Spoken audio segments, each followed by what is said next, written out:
National Highways has something called designated funds, which Lower Thames Crossing is using to invest £30 million in local community initiatives up to March 2025. The initiatives range from connecting communities to their heritage, which is what we're doing here at Warley Place, improving the environment and promoting healthy active lifestyles. So Warley Place, it's an Essex Wildlife Trust nature reserve, and it's located in Great Warley, which is just outside Brentwood in Essex. Warley Place, it's an absolutely fascinating site. It's a historic garden of national importance, so it's a Grade 2 historic garden.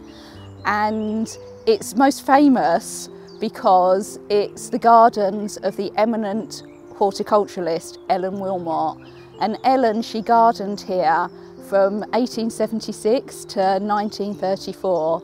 She was a fantastic horticulturalist, she was a garden designer, and she was also a very good naturalist.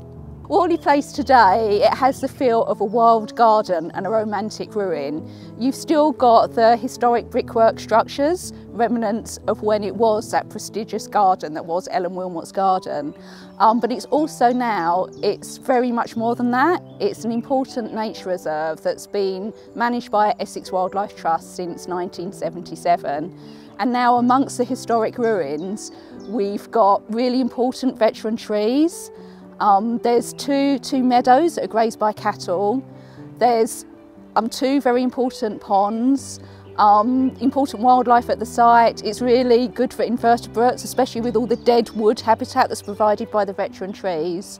It's very good for birds as well, notable birds, things like nuthatch and firecrest. So National Highways funding, it's been so important because the historic brickwork we have at the site, which are features such as the walled garden, ha-has and a conservatory. Well, they're ruinous historic brickwork that needed a lot of work on them to preserve them from the future and also to really enhance that visitor experience so the visitors really get to feel what it was like, feel that they're in this historic garden, as well as just being with nature, and that is so important for well-being. We run education events here. We have a weekly education group for special needs children. So it touches so many different sectors of the community.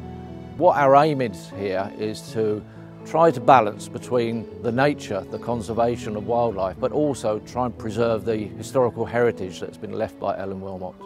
That includes the walled gardens where we're standing today.